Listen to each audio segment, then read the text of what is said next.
Good morning. It's a nice morning out here, so I'm out here on the patio.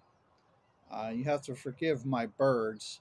For some reason, my external microphone is not working, but I'll figure it out later. I wanted to talk about GR Research and their speaker tube connectors. And do they really make a difference? If some of you have viewed my video on my upgrade that I did at the Bowers and Wilkins, my 602 S2 speakers, and I used a upgrade kit from GR Research, something that Danny had come up with.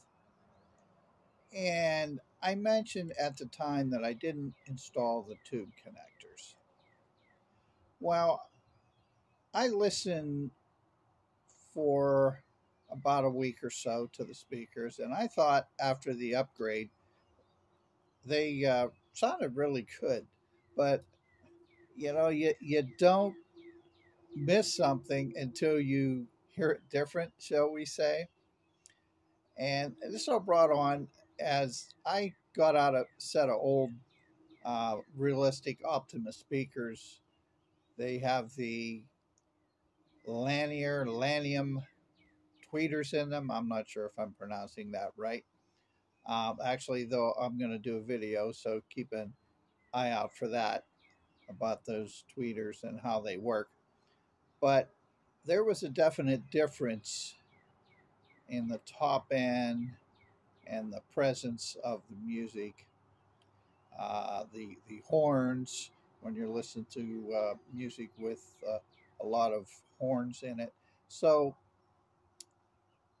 I had installed these tube connectors. I says, well, Danny says they make a difference, and other comments on my video were telling me that they will make a difference.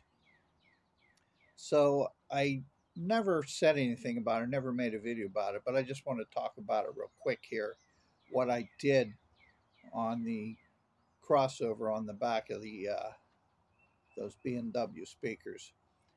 If you saw the video that I made previously, you saw how I actually used the same PC board that was on the back of the connector for the where the speaker connectors go.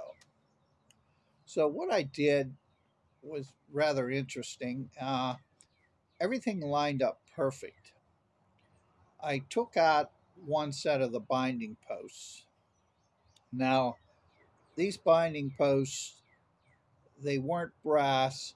After I took on the grinder, ground a little bit off, and also those connectors going from the back of the binding post to the circuit board, they weren't a magnetic metal, so obviously they must be stainless steel metal.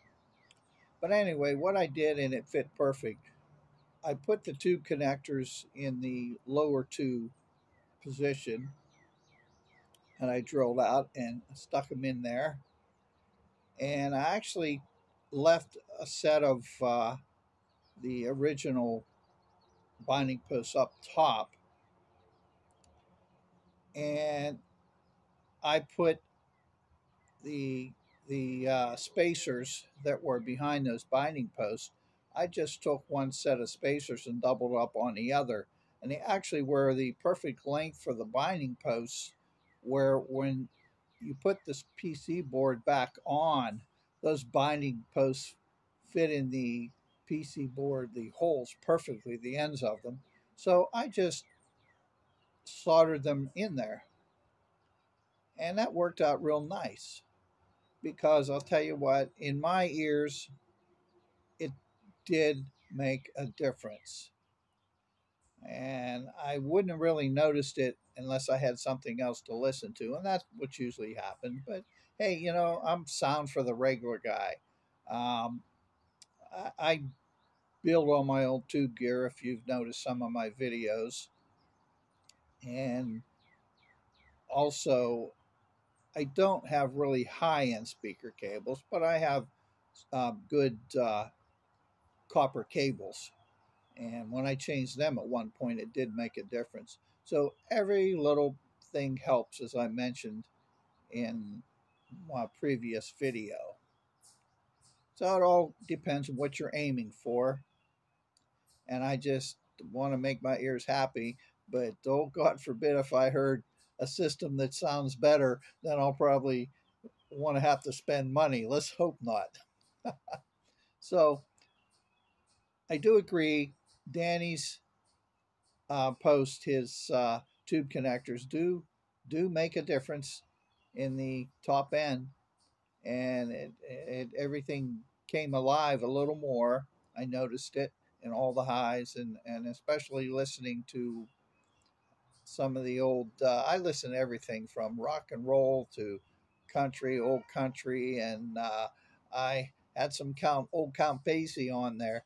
Um, some of the orchestra music that I can't think of who redid it, but the horns were really excellent and did make a big difference. So if you're interested in getting an upgrade kit for your speakers, go ahead. It's well worth the money. And as Danny says, the things that make the difference, and a lot of cheap components in the crossovers because there's a price point. But I chose those B&W speakers. I bought them used, and I chose them because they were relatively low cost, and it's just perfect for me. I paid because those are from the 90s, and I paid about $450 for the set. Put another 300 some in from Danny's upgrade kit, and as he says, sometimes instead of spending a whole lot more money, and you may be even getting less, take a better pair of average speakers and do an upgrade, and you'll have less money invested into them. So that's about that for the day, and hope you all have a good day, and God bless.